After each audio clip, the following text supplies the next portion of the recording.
Yeah, baby.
Yo, what's good, Matthew?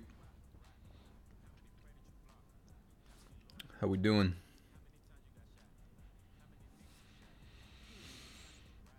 I'm good, man. I woke up late. Woke up super late, actually. I didn't wake up till like 11:45.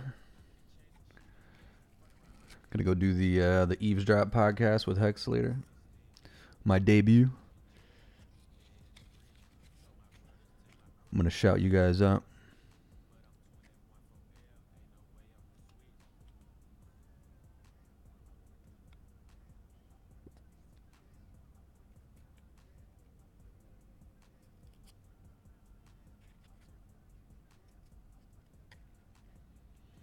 I can't wait till they fix the chat feature on Vimeo and we can start hosting these on the site instead of YouTube. It's killing my vibe.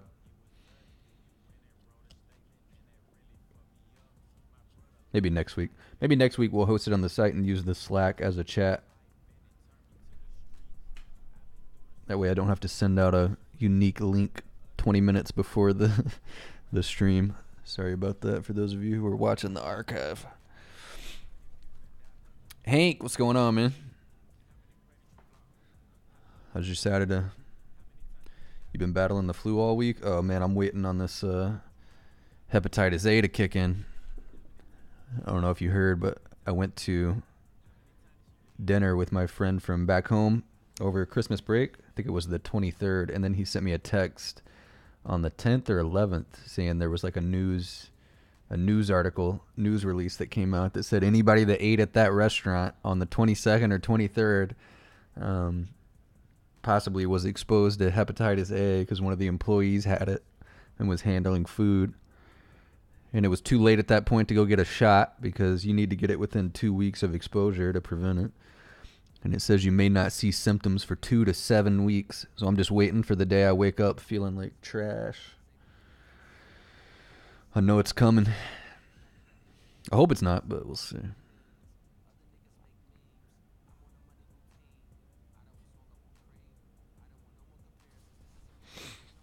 Watching UNC basketball. Is it basketball season? I thought basketball was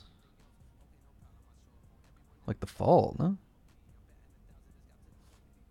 Or is it like the end of the basketball season? Oh, no, I guess not. March Madness. They play through January and February.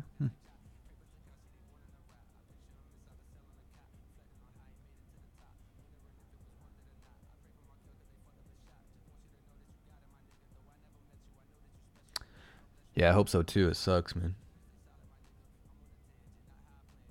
I just don't even know how you deal with this stuff. I don't want to go on antibiotics because I've already been on antibiotics, and apparently, like, the more you take them, the less effective they become. So if I become resistant to antibiotics and I get another one of those infections on my arm and the antibiotics can't kill it, I might kick the bucket.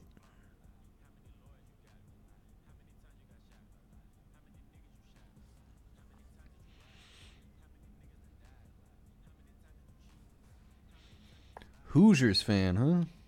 Nice. I'm proud to say I like watching Arkansas basketball. They got a pretty good basketball program. They beat people at least.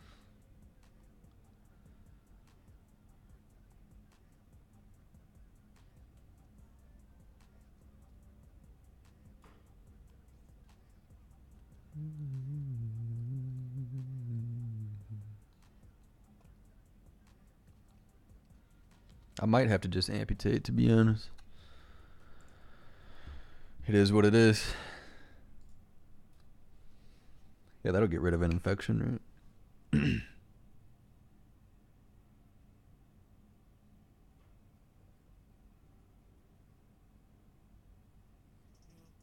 Arkansas beat y'all this year? Oh, man. Yeah, they could play a little basketball. Football, trash. Absolute trash.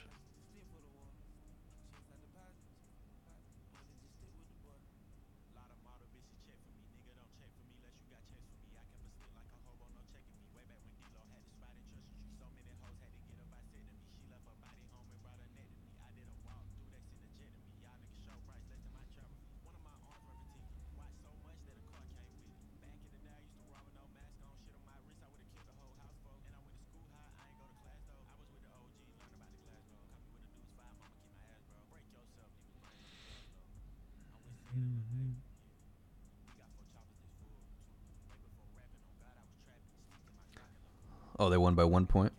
That's not bad.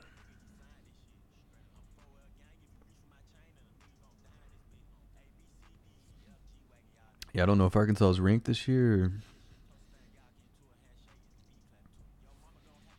what the deal is. I think it was last year. They made it. I thought they made it kind of far. Not the Sweet 16, maybe. Maybe they won the first round. March Madness. Maybe they didn't even make it. Probably just talking out of my ass.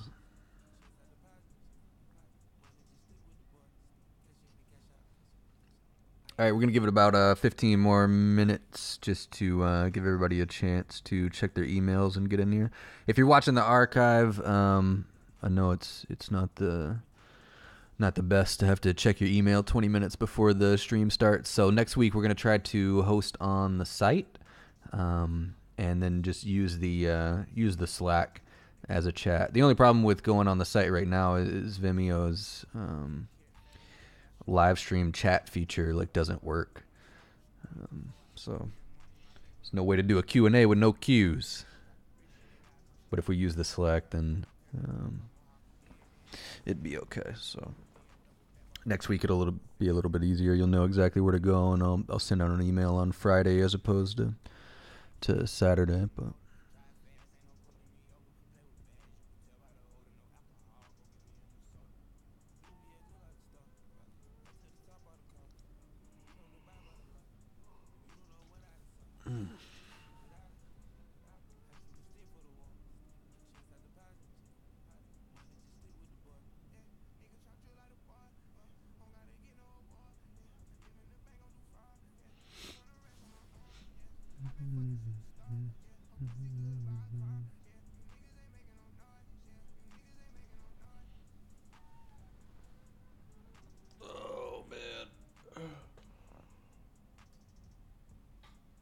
I need a nap. What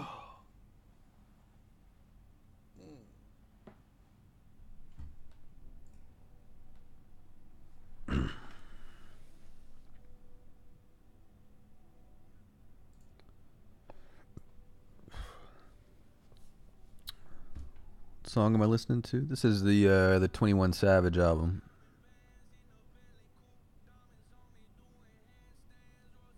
I don't know if you can hear it well. Let's try not to play it too loud. 21 Savage. Never really listened to a lot of him, but this album was great.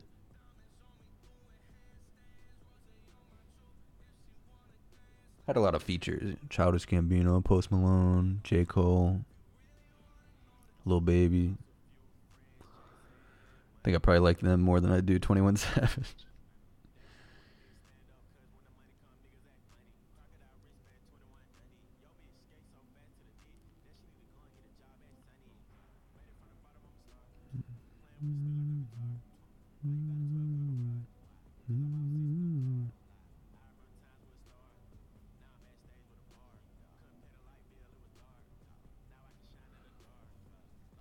So what about the market? Did you guys make any trades this week? Do anything? Just watching? Learning? The weekend's a good opportunity to get out there, do some reading, watch some documentaries, listen to podcasts, analyze the action from the prior week, which I guess is what we're about to do. I used to spend all my weekends. The market's closed also on Monday, so it could be a good time to do some of that stuff as well. Yeah, Twitch has been great, man. I love it. It's definitely a good idea. It doesn't leave me a lot of time to make good YouTube content, which is the problem. With the site here, from 8 to 3 every day and then trying to stream at night. There's not a lot to upload besides just Twitch clips, and those don't do too well. So I got to figure out what to do with my YouTube channel. I guess I could vlog once a week maybe, but yeah.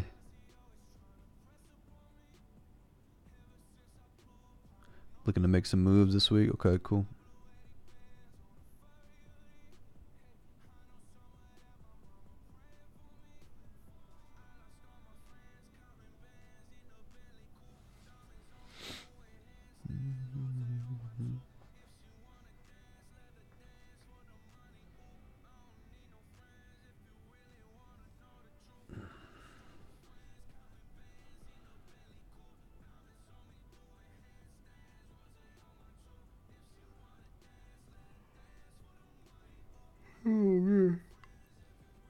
Yeah, we had some really good stock movement this week. A lot of the watch list stuff was trucking. It's good to see. It's always good to get started off on a good note. That way people don't get discouraged too quickly. It was actually a pretty sketchy time to start the start the website, but I figured if it remained difficult, you know, like it was back through December, that would just be a good learning experience. I actually think if you can learn when things are at its toughest and you can manage to trade in that, then you can trade in anything. That was my thought process, but then once we launched here, market's just been straight up vertical. So it'll be interesting to see how people respond to some downside in the market, if and when it comes.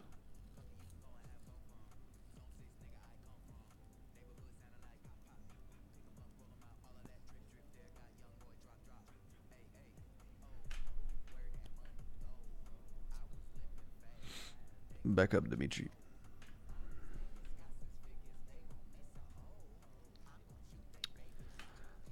It's going to be a good year for the markets. Yeah, I mean, typically, you know, within the context of a longer term secular bull market, whenever, hey, can you please get off my keyboard? Move, man. Here, mess with that. Whenever you get these more difficult periods, you know, we had two hefty corrections in the same year. Back in January, February, that was the fastest 10% correction in the markets ever. And then later on in the fall, you get a 20% down move in 2 months or 3 months. That's not very common. That doesn't happen a lot. But typically when you get those types of moves, that leads to some pretty good environments looking out over the medium term, the next few months and years, you know. Anytime you get these moves, you go on extended up periods, you get difficult times, you go on these pretty easy times. Difficult times through here lead to easy times.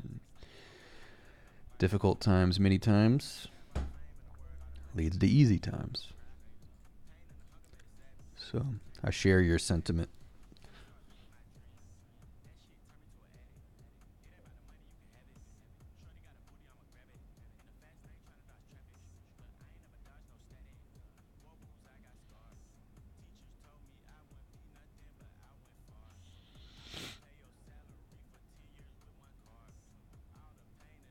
It's like so many people are waiting on the market to just full on crash as well. I don't think people realize, like, I know I've only got, you know, 5.5 years of experience trading, but I have done a lot of research on the past to see how things develop in certain cycles. And the fact that the market crashed, you know, twice in an 8-year period, that's not common, like, at all. Like, it's not the norm for markets to full on crash every, you know, 7 or 8 years, but that seems like what people are waiting on.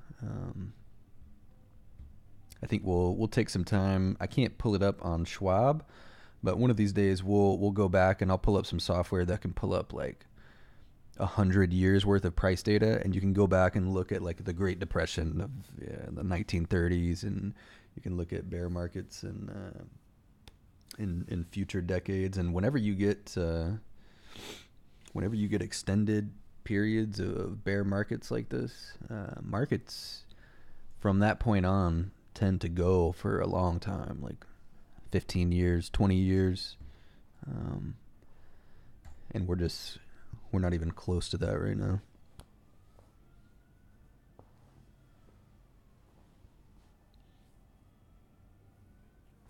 It's like people just completely write that off as a possibility that the market could go higher. It's just funny. I was trading back through like 2014, 2015, and they were saying the same thing back here. It was like the entire world was betting on a crash, and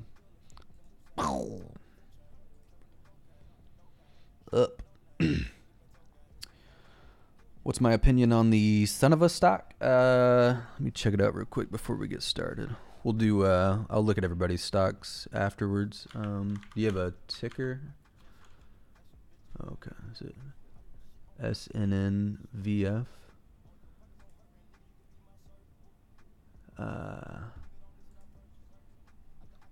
No real strong opinion here. I wonder, since this has, let's see, where's my research? Okay, research button.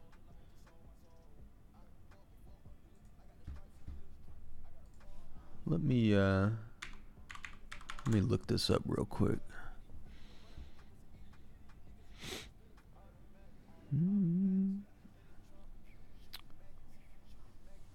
Oh, this is Canadian, huh?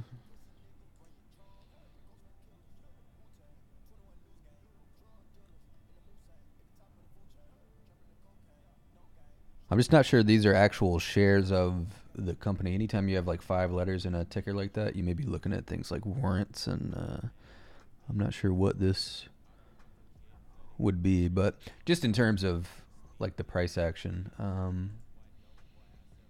yeah, I can kind of see similarities between this and something like a Blue Apron that we traded, but it doesn't seem as clear to me. Like, you had this wedge, you broke down, you reversed, you pulled back and held it, and now you're starting to bounce a little bit.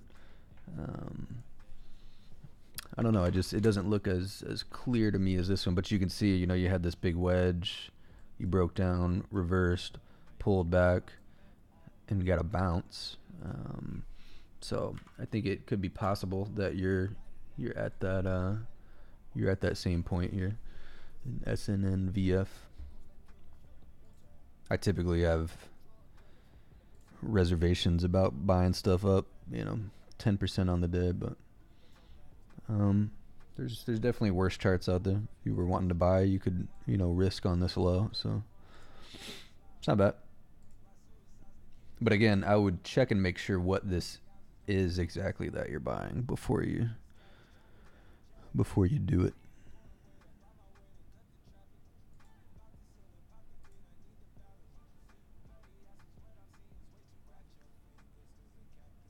They've got some crazy future plans regarding export of their products. Yeah.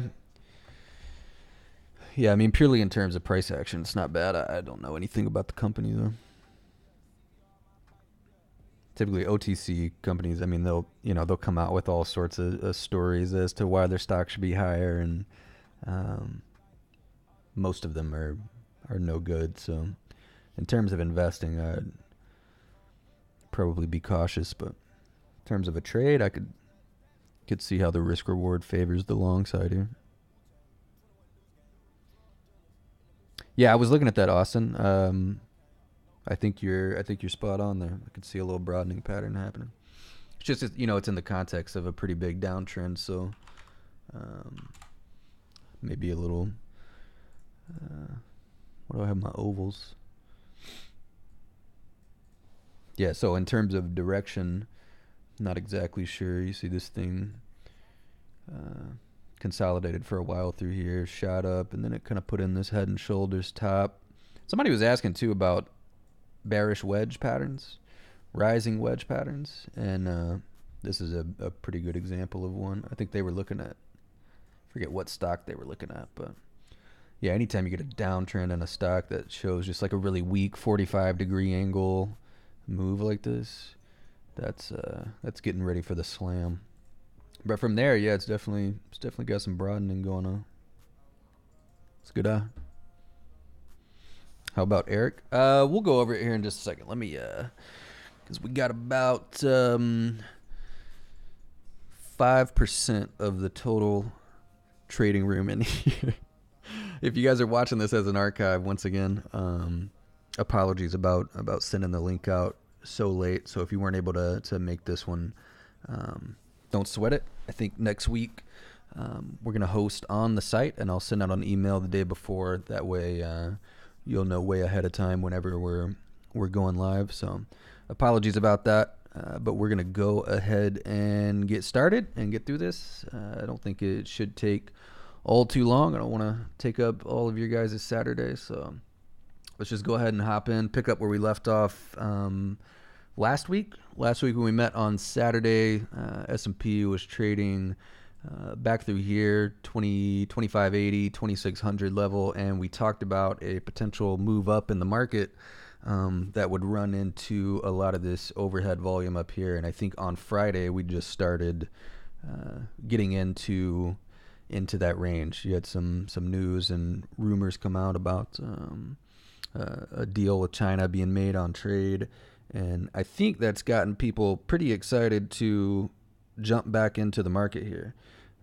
At least on Friday, you can see in terms of volume. If you look on the daily, the S&P on Friday yesterday, that was pretty high volume in comparison to the rest of the week. So most of the people now that bought this past week bought up here, 2660, 2670 in the S&P, which, as we've been talking about for the last couple of weeks, is probably not a good spot to be going all in. But that's how things typically shake out in the markets, and we want to try to be one step ahead of that. So now that we're kind of in all of that overhead volume, I want to zoom in this week to a lower time frame, like the 30-minute time frame, and just start looking for signs of a reversal in the market.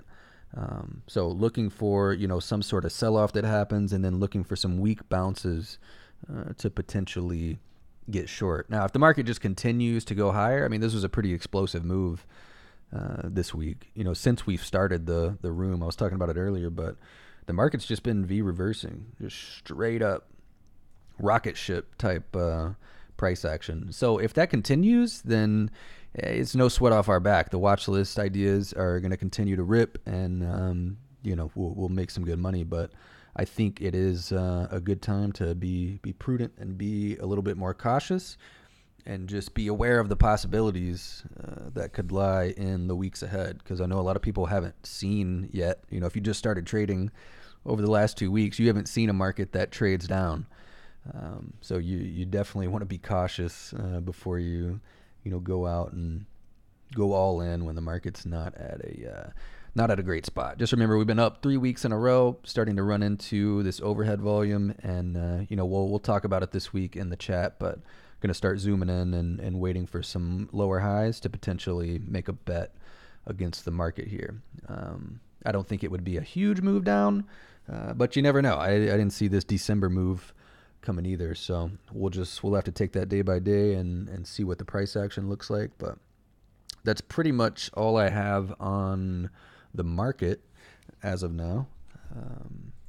We'll go ahead and look at some of the watch list ideas, because we had some killer stock movement this week.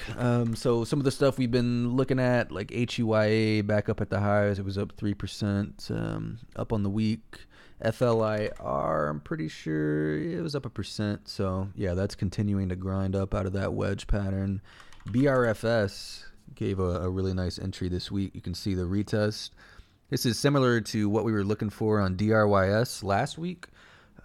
Whenever you have these consolidation patterns that break out and come back and retest that level, BRFS, it was the $6 level, you immediately got, a 7% bounce off of that. So that's the type of stuff you want to see. Whenever you get close to support, you want to see stocks get perky and just go. A lot of people will, when they're just getting started, they'll see a pattern and they'll be like, I know it's supposed to bounce at support, but it's not. Like, why is it not? And you're already off on the wrong mindset there. If something wants to go higher, it typically won't fight you in order to do that. Sometimes it will, but if something truly wants to go higher, it'll just start going. Like, you'll get to support and it'll be up 7% the next day, like BRFS was this week. So had a good move in that. Still keeping things on the watch list. You can check that. I'll update it tomorrow with some new ideas, but also the older ideas that are still working. So NIO still in the middle of its range, but definitely still consolidating. Blue Apron, probably the biggest winner this week. We talked about last week. This thing had some really nice looking action in terms of a potential reversal pattern. You had this downward wedge, this capitulation move that immediately ripped back up, and then as you started to pull back from that, you put in a couple of days with some nice wicks. It started to slow down, and that's just indicative of good price action and a nice reversal pattern. And from there, Blue Apron was up 45% in a single day this week. It was like the fifth or sixth best performing stock across all markets in the U.S., which is like 5,000 different stocks.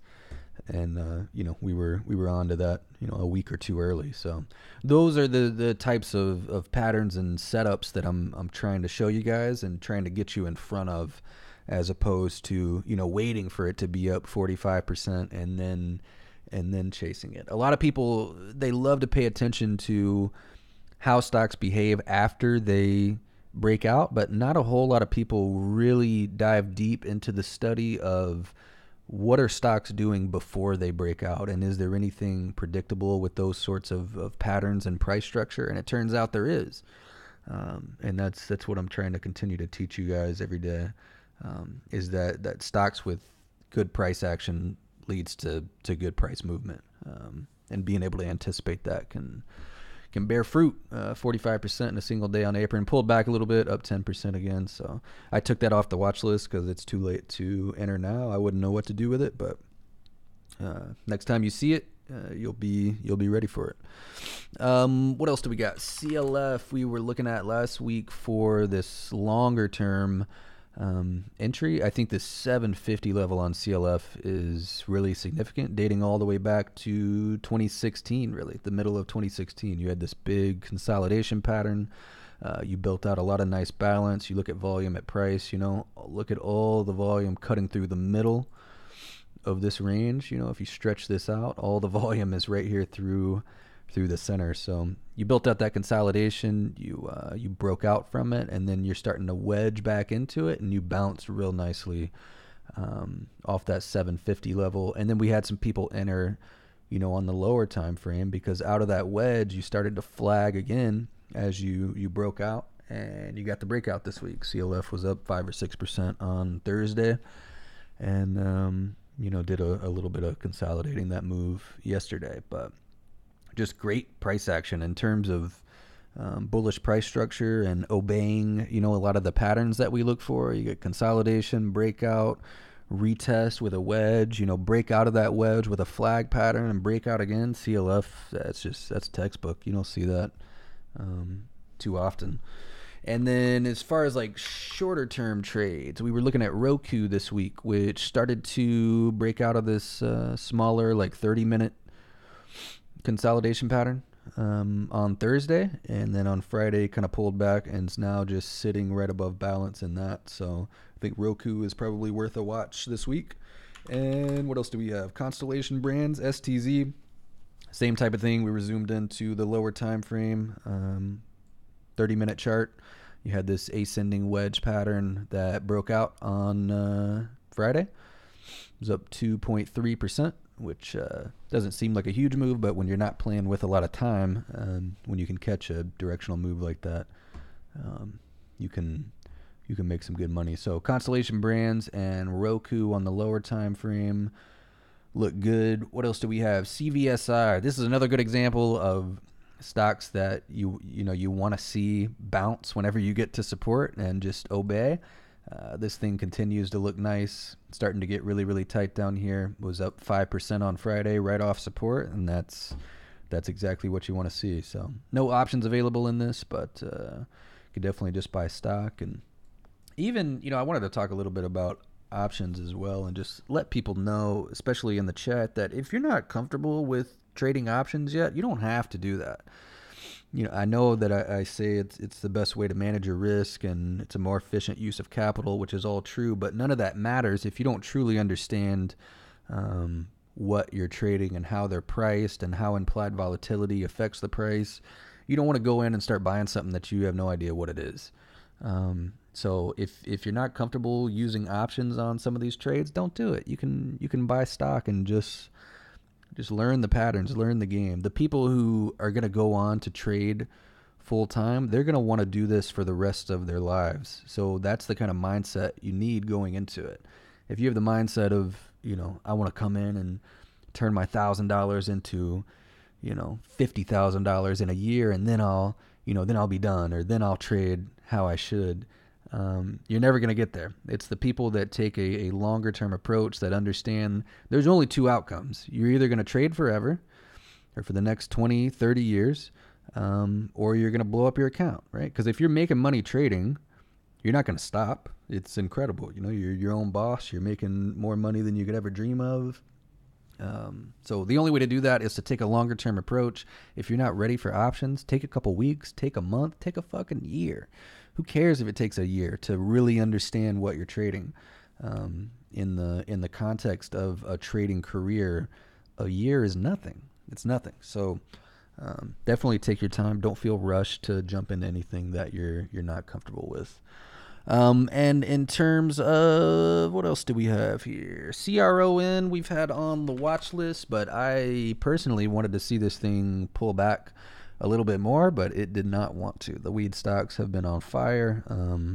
This thing got up to resistance, pulled back for a day, and then broke out on Friday up 9%. So CRON, I don't know if anybody tried to trade the breakout on that. We've had a few people trading breakouts, and if that's your thing, that's your thing. I'm personally not a huge fan of it, but still, nice move in CRON. I wanted to check in on a couple others that I just haven't seen. Okay, CYBR tried to break out this week and pulled back, kind of just hanging out at resistance, but still pretty strong. This is just a pretty strong stock in general, to be honest with you. The fact that the market crashed in October, you know, and this thing is already back up to its October prices is pretty significant. You got a lot of other stocks that are down huge over that same time frame. But other than that, what else do we have? TME. This is actually a good example of a stock that did a little trickery. You know, I have an entire video in the educational course on fake outs and leg sweeps. And here you go. Here's our first example of one of those. So we were looking lower time frame IPO TME right here at 1285, sitting at support. Had a pretty firm break of support. This thing was down like 5% the next day, which is definitely a directional move. But from there, you can see fake a move to make a move. Fake the move lower, and this stock was straight up ever since then. So fake the move down just to make the move higher. So as you can see, sometimes trading is hard. You have to be ready for things like this. It's inevitable that, you know, sometimes you're going to get stopped out of trades and it's going to start working for you. That's just something that mentally you have to come to terms with and be ready for, because this may be the first time it's happened. It definitely won't be the last for some of you. So just be aware things like this do happen. And you just got to continue to roll with the punches. I know we had, I think, somebody buy this at like 14 or 14.10, which I definitely wouldn't advise. I mean, you look at where all the volume in this thing is. All the volume is up here. So what does that mean? That means everyone who's involved, the most people that are involved, are all the way up here at 14. So in terms of a pain trade, which I guess we haven't talked a whole lot about, but in markets and in stocks, I'm always trying to pay attention to what is the pain trade? Where is pain? What move in a particular stock or index hurts the most amount of people? Because markets most of the time are going to make the move that hurts most of the people. So if most of the people in this stock are involved at 14, I would think pain is down in this.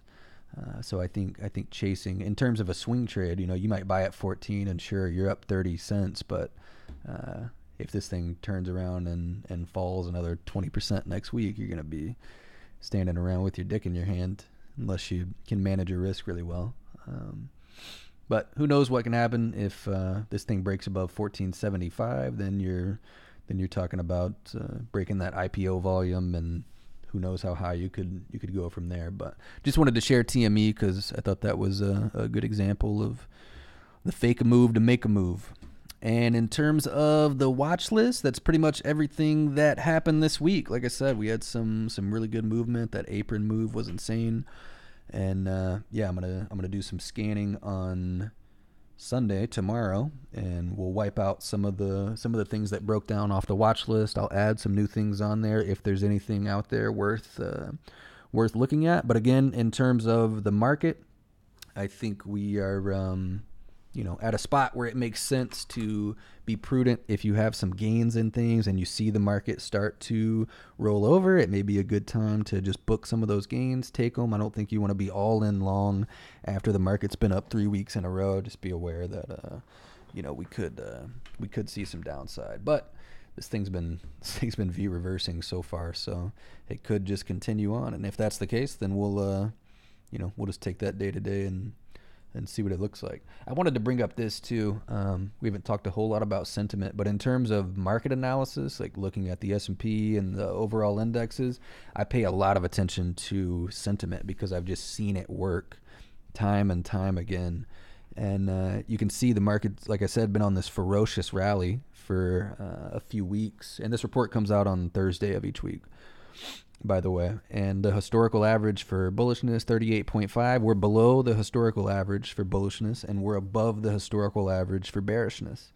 Meaning as the market continues to go higher, people are getting more and more bearish, which is good. That's what you want to see. I talked about, I think last week in 2017, the market just went straight up for an entire year. It was the easiest environment to make money. And throughout this entire time, there were only like 3 readings above average bullishness.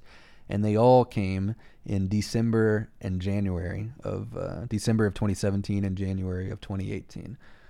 So it just goes to show you want to pay attention to what the crowd is thinking. And, if the market's up and everybody's thinking it's going down, it's more likely to just stay up. But these aren't extreme numbers. What I like to look at is extreme numbers. So if you had bullishness, for example, back in 2017, January 2018, we had bullish readings of like 65%, which is huge. Everybody was bullish up there, and then the market goes through the fastest 10% correction ever.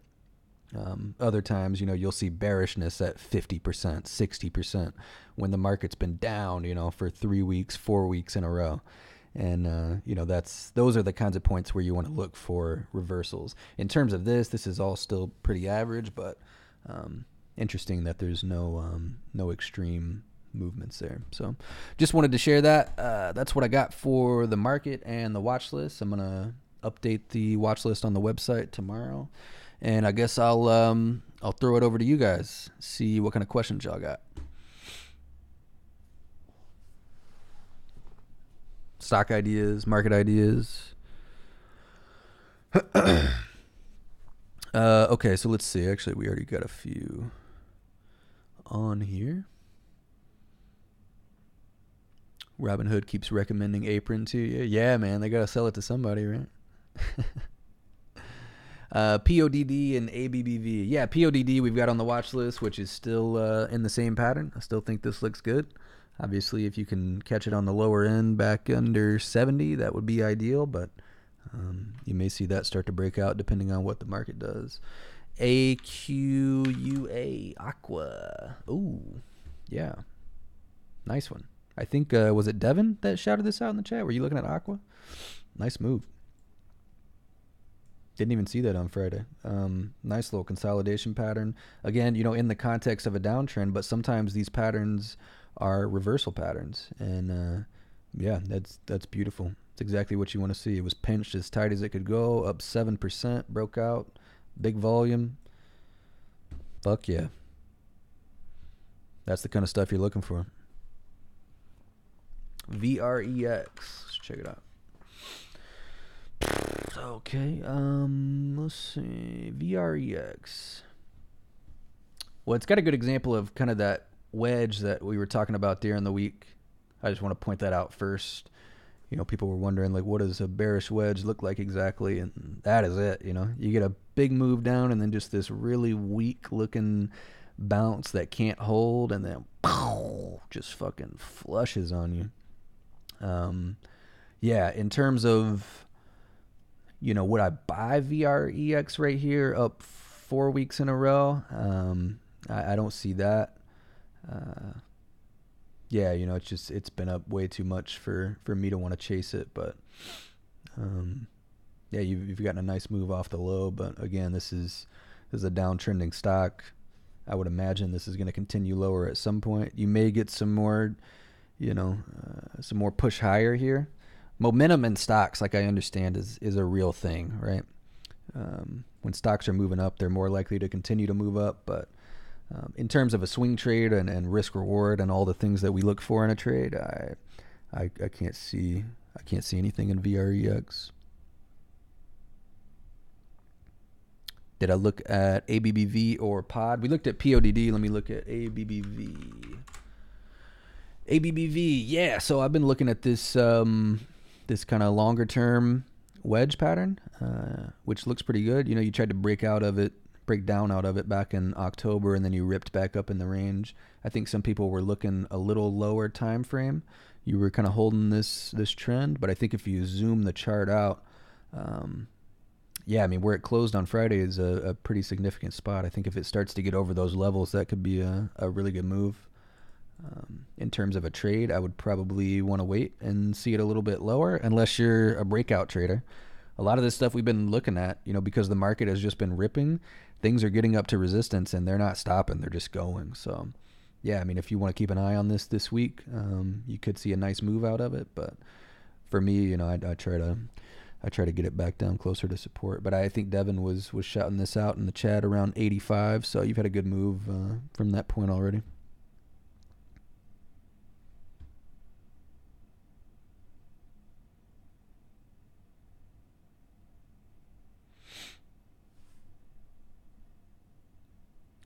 Let me see what else we got here. I thought MRK looks pretty good. Let me see. MRK. Merck and Company. Yeah, if you zoom this in lower time frame. Yeah, I don't know. I don't know how I see this one. Whenever, you have these extended, trends that go on for a while, and then you kind of break down out of them. I mean, sometimes, yes, that's how consolidation patterns start. But if this thing was really going to consolidate, I'd want to see it kind of move up a little bit higher and then start to, hold these lows, which I guess it has some of those qualities. But something about this like sharp move down, I'm just not sure I see it yet. I think it could just be underdeveloped. A lot of times, especially when you're looking lower time frame, you'll see a pattern, but what's really going on is it's just building out something even longer term. So, for example, I was looking at Disney back, and I actually traded it back through here in like 2016, 2017. I was like, this looks pretty good.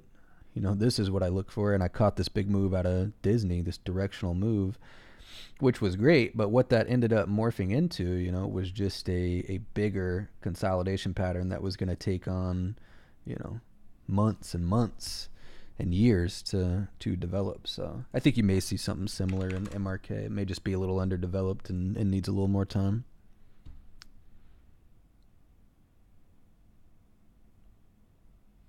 ERIC, let me check that. Ericsson, what do they do? Okay, yeah, so I've got some lines drawn up on this. Again, you're sitting underneath a whole lot of volume in this from 955 to 1085. So I may be a little worried about that, but in terms of consolidating, yeah, I mean, it's starting to. Again, I think this one could continue to just trade inside this range for a couple months, so if you like it, just keep an eye on it and come back to it in a couple months and see if maybe it's gotten a little bit tighter and is continuing to consolidate. Again, what you want to look for is when it gets real tight. So like that, what were we looking at just a second ago? Like this Aqua. You see how when you get tight, the stock has nowhere else to go. It has to make a move one way or the other. This one just happened to go up. But that's where you get those big supply and demand imbalances, and that's all we're looking for. So, yeah, just prefer to see things get a little bit quieter and tighter at the end of the range. You bought a put in VREX? Okay. Yeah, for me, puts kind of, I just trade the same patterns over and over again. Yeah, I don't know. In terms of implied volatility, like it's low, so I think buying options in this could be smart, but yeah, I could just as easily see this thing turn down as I could see it continue higher. CHEMM. Yeah, this is another one with 5 letters. These I would just be careful about, because I don't know if, or is it just CHEM? Because I can't get it to come up with CHEMM, unless that's like on a Canadian market or something. Is there nothing on this? Oh, CHE. Yeah, I'm not sure. I can't find that one. I may just not be able to see it through Schwab. Vive, let's see. Vive. Yeah, I mean, this is one, it's been up for a long time here. In terms of buying, I'm not sure. The last pattern I saw on Vive was this big flag on the weekly. And yeah, buying that back at support early 2018 led to pretty explosive move, and from there I can't really make sense of all of this. I don't see anything that's obvious to me. I mean, you're getting back up closer to resistance, so I mean, maybe you can play for a move down, but in terms of buying, up 4 weeks in a row, I can't justify that to myself. Oh, it's a Danish stock. Okay. Yeah, maybe that's why I can't see it.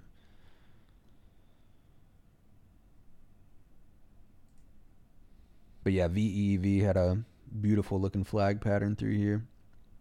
Obeyed it really well. UNLR, let's see. Is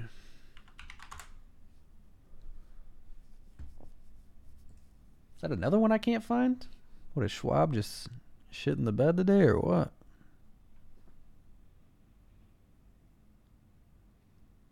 Or is it on a different exchange? I'm pretty sure I can only see, like the U.S. exchanges on here. OTC, NYSE, S&P, NASDAQ, Dow, Russell. If it's anything other than that, I probably can't see it.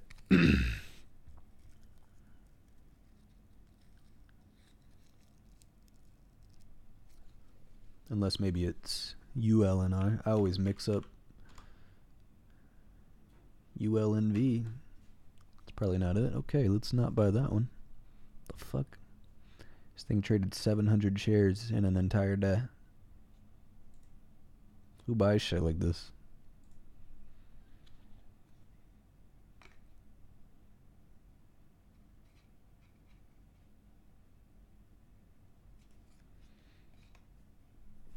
TradingView.com lets you see it. Okay, let me try to pull it up on there.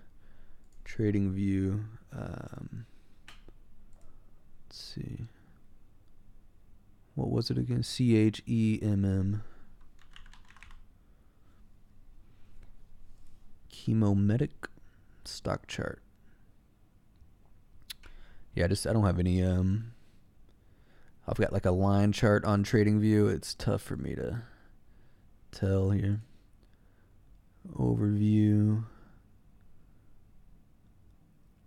Yeah, I don't even know how to change to like a change to a bar chart on this or change the timing. Yeah, not sure about that one. Sorry, man.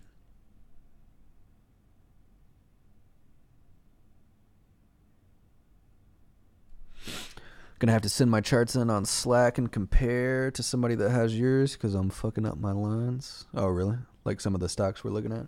It could be, depending on what your scale is, whether you're looking at a log scale or a linear scale, that could skew some of the price action. So when you're looking at log scale, for example, let's look at something longer term. Like, I don't know, DBA, because this is really where they start to come into play. You can see, I'm looking at a log scale right now, and this looks a little fucked up. But when you go linear, you can see it changes the scale of the price. Basically, what's going on a log chart is it's scrunching up the numbers, the lower numbers. So whenever you get a stock that's traded in a huge range, and you're looking at something that's going from 17 to 40 or something, it's gonna scrunch up the numbers on the bottom and not give it a lot of value. So that's gonna mess up your lines. Linear simply it spaces out the prices evenly throughout the entire chart. So 5 points, from 15 to 20 is given the same weight as 5 points from 35 to 40. When on a log chart, it's not given the same type of weight visually, but that could be the problem there.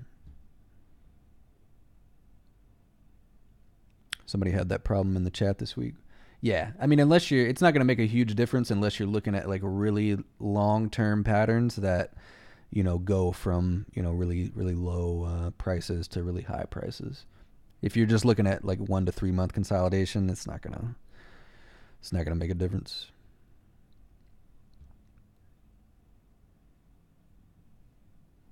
Yeah, I might have to set up TradingView this week. I could probably figure it out though. Looking at SCCO. I remember trading this at some point. Copper, right? Yeah. Oh shit. Okay. Yeah. Interesting. So I remember looking at this. It has been a while ago. I was like, damn. Definitely had a nice move here. So this is what we're looking for. There's your consolidation. What does consolidation lead to on a monthly chart? You can see how explosive these can get, right? I remember back in 2017 looking at some of these longer term patterns, and I would share it with people and they'd be like, you're crazy. That stock's not going to move that much. But I'm sure nobody looking at copper, back here in 2016 is thinking this thing was going to double, in 18 months. But that's exactly what happened. 28 to 56. Fuck with it. But from there, you've been straight down, and that's typically what you see happen. I'll show you another example in a moment. But yeah, I mean, as long as you're holding this balance, I could still see it falling even lower. But let me see if you're looking at anything on the daily, maybe. Yeah, that's just a pretty steep fall, I think. I definitely think you don't want to see this balance give way, but right here, could continue to bounce, could go lower. No strong opinion on that one, but you'll see the same type of action here in something like Shutterfly. Had this really long consolidation pattern. This is something that just had like never moved for years. It was just trading in this same little range from like 50 to 44 for 2 years.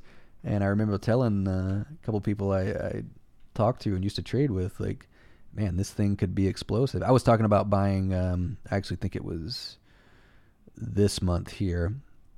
I was thinking about going out, like 6 months or something and buying like the $60 calls. And they're just like, what are you talking about? Like, Shutterfly, the stock that hasn't moved for a decade, that's going to go over 60? It was like, yeah. Like, once this range breaks, it's going to be insane.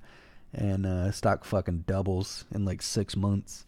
And from there, now you've fallen all the way back down, and you've even broken that balance, given back that entire rally, which is insane. Like, do you see how stocks get like so much pin-up aggression? When stocks are consolidating, I imagine just pressure building. And whenever that pressure gives way, you get the boner candles, dudes. Like, do y'all see this? And it happens on all time frames. Like, these are the moves you want to catch. Like, these are the big wins. And when you trade these with options, like I'm telling you, when you guys have some big wins using options on these patterns, it's unbelievable. It's actually very difficult to sit through because, when you have 1,000% gain on an option contract and it's not even close to hitting your price target, you're just like, what is going on right now, But these are the only types of patterns that offer that sort of reward. And it's funny too, because I talked about this week. Do I have it on the weekly chart? Yeah, like I talked about implied volatility and what happens when stocks consolidate that long. Look at how low implied volatility was. It's kind of hard to see. Let me see if I can bring it up. Where was implied volatility the lowest on this? Meaning the options market right here at 45 was pricing in the lowest chance of movement over the last decade in this stock. The absolute lowest chance. The market's like, fuck this stock. It's not going anywhere. And that's exactly the time that it fucking doubled in 6 months. It's incredible. It's actually incredible. The options market it doesn't see it coming. So what you're essentially doing is just front running the options market. It's great. I fucking love trading. And that happens on multiple time frames. Resi, I think I looked at this week. I think I might have been looking longer time frame, yeah.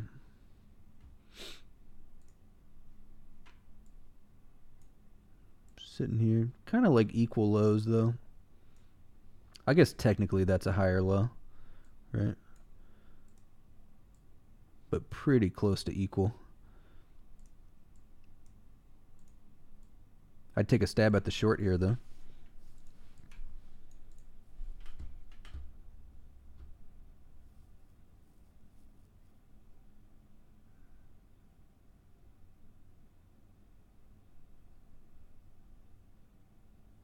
I'd appreciate it if you could answer my question from above. Yeah, man, sorry I missed that. Let me see. Am I planning on fully walking through an options trade at some point? Yeah, so we've been I've been trying to walk people through in the live chat every day. Some people have taken some options trade. In terms of like, you mean like how you choose a particular strike and expiry and that sort of thing to determine your risk reward? I did walk through a trade in the educational portion, which is a video just kind of walking through those things I said. How do you analyze a stock and see where it's going and how long it's going to take to get there, and then that kind of determines what strike and expiry you take.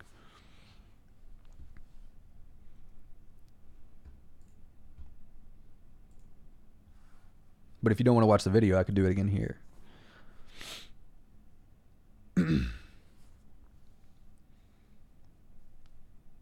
It's all up to you. But I mean, it really just comes down to just analyzing the chart. So I mean, just taking something random like an aqua.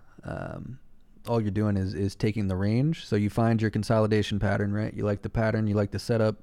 You find the widest width of the range, which here is $10.75 to $8, so about $3.75. We'll call it a $3.50 move implied out of this.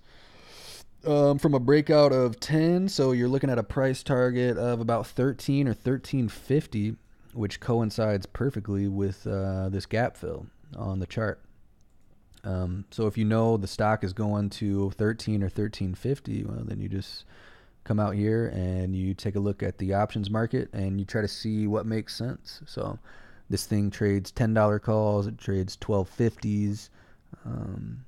So if you look at the 12.50s and you think, okay, it may take a little time to get there. This stock was consolidating for 3 months. It could take, a month and a half, 2 months to reach that price target. So maybe February is a little aggressive. Well, shit, maybe on this particular one, since there's no March options, you would have to try February. It's kind of tough to know what the prices were back here at support. Now that it's already broken out and up 7%, these calls are going to be way more expensive than they were. But I wish I could look back. I think you can do it through Yahoo Finance. I don't know for sure, but I imagine the $10 calls when the stock was trading back closer to $9.50, $9.75 were probably, I don't know, what would y'all say, 50 cents maybe? They were probably 50, 60 cents. So your $10 calls, if this hits its price target, is going to be worth $3, $3.50. So you buy those at 50 cents and you gauge your reward on that. You have a potential at making, depending on how expensive those options were, you had a potential of making 500, 600% on those calls if you're right. That's a 5 or 6 to 1 risk reward. That's, in my opinion, a good trade.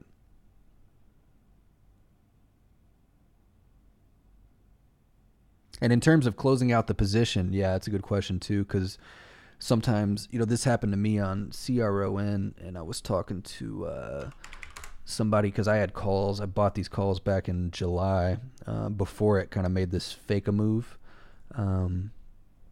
And as soon as it started to break out, I had the October calls. So I had a lot of time, right? This thing started breaking out in August, and my calls lasted till October. But the stock met its objective way before then. It met its objective at the end of August and start of September. I still had a month and a half, right? But once things meet its objective, I'm done with it. I had a plan going into the trade. If it gets there faster than I anticipated it to, then I get rid of it. Sometimes if you want to be safe, you can just sell half. I feel like selling half, whether you're dealing with options or stock, selling half is never a bad idea, because say it gets to your price target and you sell out completely and it continues to just go higher and higher, you're going to be pissed that you didn't hold on to it, right? And again, if you hold on to it and it sells off after your price target was hit, you're going to be pissed that you didn't sell it. So right there, it's just a gamble. But if you sell half and it continues to go higher, you're going to be like, wow, I'm glad I kept half and I'm still making a little bit more money. If you sell half and it sells off, you're going to be like, wow, I'm glad I locked in some profit. Now I can lock in the rest. So I feel like selling half, you're going to be happy either way. Selling completely, maybe you are setting yourself up to be a little disappointed. But like mentally, for me, I've been doing this for like 5.5 years now. The emotions of trading don't affect me anymore. Like I know what the plan is. I know what my risk is. I've seen all the possibilities of these trades. I've made every mistake you could possibly make. Like, it doesn't fuck with me mentally anymore. So if I sell something that continues to go higher, I don't care. Like, I had a plan. I stuck to it. Boom. Good trade. Next one. Let's go. But as a newer trader, that's something that you're gonna have to fight with and learn to control. It just takes time. And what if I wanted to close my position by actually buying the shares? What do I do then? So you could let it expire and take delivery of the shares. What you're going to want to know is that you need the margin in your account to cover that order. So, I was considering this in ANET back when I bought these calls last year and caught this breakout move. My calls expired on the day it broke out. Right. And I was thinking, like, what if I just hold them, I take delivery of the shares, and then I try to ride it, even higher up. What happens though, when you're trading a $280 stock and you own, I forget how many contracts I had. Say you just had 100 contracts though. 100 contracts represents how many shares? One contract represents 100 shares. If you have 100, cheap out of the money contracts and they expire in the money, you're going to need enough margin in your account to buy 10,000 shares of that stock. That would have taken millions of dollars out of my account in order to buy that stock. So be sure you have the money available to cover that order. If you don't, I'm not actually sure what happened. Like, I don't think your broker would allow you to do it. I think they would just exercise the option for you if you don't have it to cover it. But yeah, typically I don't take delivery of shares. I can't see like a good situation where you would want to do that. But if you do, just make sure you have the money to cover it. Because again, one option contract represents 100 shares of the stock. So if you had 10 contracts, say you bought 10 calls in this, 10 cheap out of the money calls, you would need enough money to cover 1,000 shares of this, which at the time would have been, $285,000. So just be aware of that.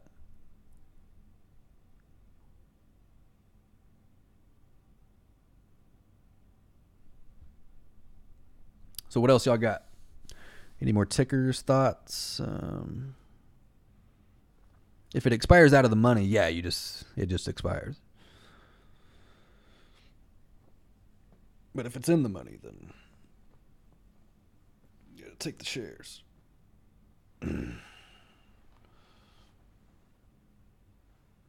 Oh.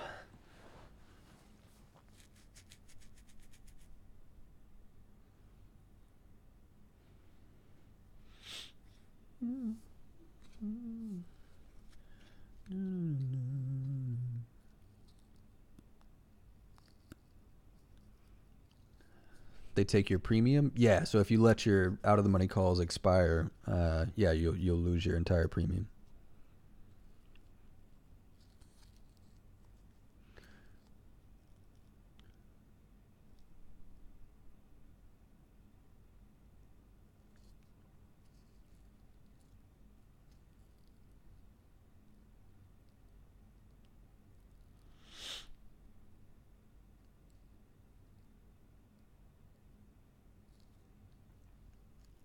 All right, we'll see you, Austin. We'll see you on Tuesday. Remember, market's closed on Monday, so we'll see you then. NIO, I still like NIO if it falls back to support. Yeah. Yeah, no problem, Hyperbeast.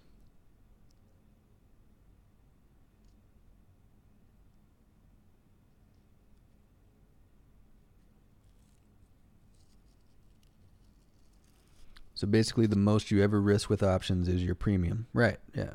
That's why defined risk is, people say options are risky, and they are because the majority of cheap out-of-the-money options expire worthless. Most of them don't work. You really need a good grad. That's why I say options should be used as a way to leverage an already existing skill set in picking stocks. You should be able to see these patterns and anticipate big price movement in stocks before you go try to leverage that skill in the options market, because they can be risky. But in terms of, your risk management, you can only lose what you bet. So if I want to bet half of 1% of my account on each trade, that's all I bet. And there's no way I can lose more than that. The stock could fucking die. A nuclear bomb could explode inside the facilities. I only lose my bet.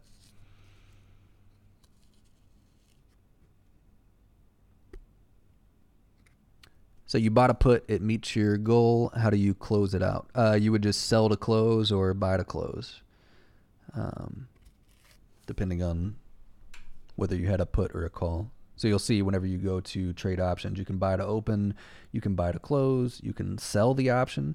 So just think about taking the other side of your trades. If normally you're buying calls, you have the option but not the obligation to buy a certain number of shares at a certain price at a later date in the future. You can also just take the other side of that trade and sell that same right to someone else, but now you have the obligation to give that person those shares at a certain price at a later date in the future. So selling options is more like being an insurer. So imagine yourself as like a State Farm agent when you're selling options, which can be a good strategy. There's a lot of really good option selling strategies out there. But just like the business model of an insurance company, their plan is to collect a lot of premium and then try to not pay out damages very often at all. They don't want to pay out and they want to collect your premium. That's the same concept with selling options in the market. You want to collect people's premium and hope you never actually get called on to provide those shares. That's when you start getting into more advanced option strategies. And for the time being, I think people are still having a tough time, understanding just buy to open, buy to close. So we won't talk about that too much. But if you're interested, you could definitely look into that. And there's some good places out there.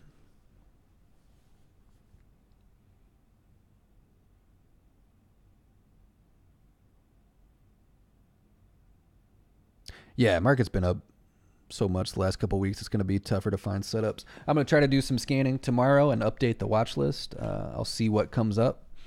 But again, what you'll notice, when the market's up a few weeks in a row, most stocks are up with it as well. So a lot of things are going to be gone already and tough to chase.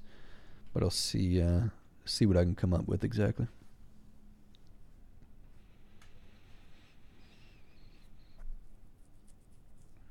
But anyway, if that's all we got today, I think we'll go ahead and call it. I'll let you guys go on with your Saturday. All right, we'll see you, Matthew. Won't take up too much of your time. Remember, markets are closed on Monday, so maybe a good opportunity to do some reading, watch a documentary. There's a bunch of good trading documentaries on YouTube you guys could watch.